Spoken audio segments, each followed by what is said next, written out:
চলমান নানা রাজনৈতিক ইস্যুতে এবার ভারতের সাথে কানাডার সম্পর্ক গিয়ে ঠেকল তলানিতে।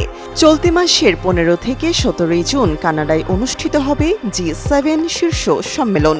এই সংগঠনটি যুক্তরাষ্ট্র, যুক্তরাজ্য, ফ্রান্স, জার্মানি, ইতালি, কানাডা ও জাপান নিয়ে গঠিত হলেও ২০১৯ সাল থেকেই এই সম্মেলনে নিয়মিত অংশগ্রহণ করছে ভারত। তবে এবার দেশটির প্রধানমন্ত্রী নরেন্দ্র মোদীকে আমন্ত্রণ জানায়নি আয়োজক কানাডা। মোদীকে এই সম্মেলনে এখনও আমন্ত্রণ দেওয়া হয়নি। ৬ বছরের মধ্যে এবারই প্রথমবারের মতো নরেন্দ্র মোদীর G7 শীর্ষ সম্মেলনে যোগদানের সম্ভাবনা নেই বলে মনে করছেন বিশ্লেষকরা।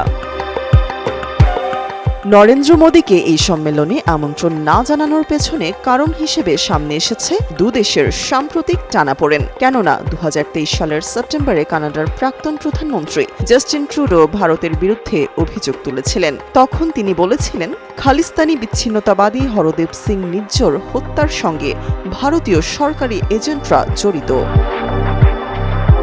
ট্রুডোর এই অভিযোগকে অযৌক্তিক বলে তখন উড়িয়ে দিয়েছিল ভারত। এরপর থেকেই দুদেশের দ্বিপাক্ষিক সম্পর্ক তলানিতে পৌঁছেছে। এরপর উভয় দেশ একে অপরের কূটনীতিকদের বহিষ্কার করেছে, যা এই সম্পর্ক হ্রাস করেছে। তবে কানাডার নির্বাচনে কার্নির জয় দ্বিপাক্ষিক সম্পর্কের উন্নতির আশা জাগিয়ে তুলেছিল। কিন্তু দেশটির জনগণ মনে করছে পরিস্থিতি এগিয়ে নেওয়ার জন্য এখনও সমস্ত ভিত্তি তৈরি হয়নি, যার প্রভাবে এবার পড়ল G7 শীর্ষ সম্মেলনে, যেখানে দুদেশের সম্পর্কের টানাপোড়েনের কারণে আমন্ত্রণ জানানো হয়নি মোদীকে।